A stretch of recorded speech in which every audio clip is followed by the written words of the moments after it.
July 7th, 2927. Nexus. Private Jacob Rodriguez. Jacob could barely remember how the war had started. It had been nearly 100 years ago when the first shots were fired. All he knew now was that if he stuck his head out of the foxhole he currently called home, it would be hit by a bolt of plasma and turned to molten mush. Needless to say, Jacob, and by extension all of humanity, were teetering on the brink of destruction. The trench networks on Hill 121, the fallback line of the fallback line, was all that stood between 100 million panicked civilians and the uncaring plasma fire of the Anjari Empire. As Jacob looked up into the ash-choked sky, he reminisced on days of relative calm. 30 years ago, Jacob was only 7 years old. He grew up within the confines of New Haven, and frequently visited Hill 121 to play around in the long grass and stare at the stars. Of course, back then it wasn't called Hill 121, it was just Admiral Tyrus Memorial Park, and it was beautiful. Filled with wildflowers and trees native to Nexus, the planet he called home and crown jewel of the human republic. A strange beeping noise forced him out of his daydreaming.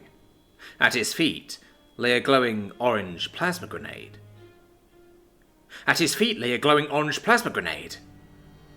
Without time to second-guess his actions, Jacob propelled himself out of his foxhole like a cold spring. A massive boom shook the ground and filled Jacob's ears with an incessant ringing sound. Something hot grazed his back, and Jacob scrambled into a nearby defilade for cover. To Jacob's delight, he saw his squad's radio operator Nick lying there beside him. "Nick, call in artillery on the valley below our hill. Danger close." Jacob's ears were still ringing, so he didn't expect to hear a reply. Instead, he crept up to the top of the defilade, peeking his rifle over the berm and squeezing off a few shots of the four-armed freaks charging his hill. He only managed to down 2 of the over a dozen aliens he saw rushing his position before white-hot plasma bolts tore through the air next to him. Diving for cover once again, Jacob realized that Nick hadn't moved in the entire time it took for him to ask for artillery support until he dove back down. Nick was dead, and a fist-sized hole had been burned clean for his radio set. "Shit," Jacob muttered, to no one in particular. His ears were ringing so bad he still couldn't even hear himself speak. Jacob crawled over Nick's body, offering a silent prayer to whatever God would listen, to ensure the poor man's well-deserved rest in the afterlife, and took up a new position behind a large rock. Jacob took a moment to survey the scene, and figure out how to approach his current predicament tactically. Just from his quick glance around, he could tell there were at least 20 Anjari warriors closing on his position. To make matters worse, a large contingent of Anjari vehicles were massing in the valley below. Jacob's best guess was that there were well over 500 Anjari in or around his position on Hill 121, and based on the dropships he could see in the distance, the odds were only going to get worse from here on out. While scouring the land for better intel, the sheer scale of the destruction around him fully materialized in his mind. Where 120-foot trees once proudly stood, and wildlife freely roamed over a month ago, now only mud and blood-filled craters remained. This planet was Jacob's home. Not only that, this hill was practically Jacob's backyard. Of all that life that once flourished here, none remained. Not the slightest hint of nature could be found on Hill 121. Jacob was proud of the fact that they put up a hell of a fight and stalled the Anjari for over a day now. Sadly, that resistance meant that the hill had been pounded to hell and back. The 5-square-kilometre area had been slammed by over 15,000 artillery shells of Anjari make for the past day. No inch left untouched by the careless destruction those shells wrought. Jacob regained some of his hearing and began desperately calling out on his handheld radio. "This is Private Jacob, of the 27th. Any remaining human forces on Hill 121 please respond." For a terrible 5 seconds, Jacob waited with no response. "I repeat, any remaining human forces on Hill 121 please respond." To Jacob's horror, there was no one left to respond. He was all that stood between a rapidly advancing Anjari kill squad and the 100 million civilians trapped in New Haven. After looking into a hastily repaired radio tower, miraculously still standing on the hill, Jacob knew what needed to be done. Jacob placed his sights squarely on an Anjari commander, glistening blue robes designating his rank to his subordinates, demanding respect and portraying honor. Conveniently for Jacob, they made a damn good target too. One squeeze of the trigger was all it took for the commander to fall limp. The sudden death of their commander stunned the rest of the 19 Anjari warriors for only a second, but that was all Jacob needed to rush to cover behind a concrete barricade nearby. He had moved up another couple of meters towards the radio tower. By his estimation, Jacob was now only 40 meters from the tower's transmission panel. Jacob picked an HE grenade off of a dead soldier's vest. Jacob hoped the dead woman's soul would understand why he wouldn't take the time to look for her dog tags. Jacob already knew if he was successful, he wouldn't make it out of here to report her dead in the first place. Instead, he'd honor her memory by chucking her grenades downhill.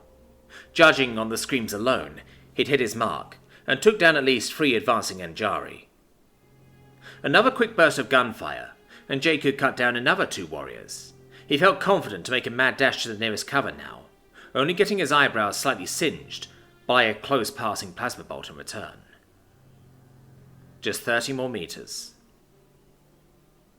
Jacob was surely distracted by the grisly scene all around him. Some poor infantry grunt had been hit with some sort of anti-material rifle.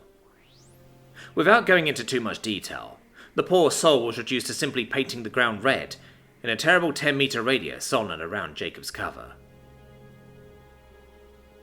Their death would not be in vain. Jacob couldn't let that happen. Jacob shot off the last of his current magazine's ammo, this time downing at least 5 Anjari for good, and wounding at least that many more. This gave him some much-needed leeway, and he was able to advance a full 20 meters before the plasma fire resumed. Jacob reached for another mag to reload his weapon, but realized he had fully run out of ammo. Wasting no time, Jacob threw his rifle to the ground and pulled out his sidearm. He only had to kill one of the warriors before the few remaining decided to cut their losses and run away, leaving their wounded crying in the mud-soaked foxholes they now cowered in. Jacob felt pity for the poor souls, until he remembered they were hell-bent on the total eradication of humanity as a species. Such goals often put a damper on said species' ability to empathize with their attacker. It also didn't help that he could see the massed armor in the valley below, beginning to rapidly close on his position. Jacob broke himself free of his empathy, and rushed toward the control console of the radio tower. He knew exactly what needed to be done. Slamming his fist on the transmit button, and screaming at the top of his lungs. "Broken arrow! Broken arrow! This is Private Jacob of the 27th. Hill 121 is lost. Enemy armor advancing rapidly. Hit the hill and South Valley with everything you've got." Jacob also made sure to transmit the video logs from the radio station's security feed, as well as his body camera footage of the fighting. He hoped it would give the artillery gunners a better bead on enemy concentrations, as well as serve as a final goodbye to his family, if his family was still alive. Jacob forced that thought out of his mind, and spoke for the last time in his life. "Rachel, if you ever see this, tell Jonah and Sarah that Daddy loves them. Mum, Dad, wherever you are, stay safe. I love you. Tell everybody..." A massive bolt of plasma, only capable of being fired from a tank's main gun, slammed into the radio tower directly next to Jacob. As the searing heat of plasma gave way to the creeping darkness of death, Jacob thought only of better days. Days where he could breathe in the clean air, marvel at the wildlife, stroll through parks, and enjoy life with his family. He died a hopeful man, hopeful that one day his children could regain the wonders of humanity, now lost to war.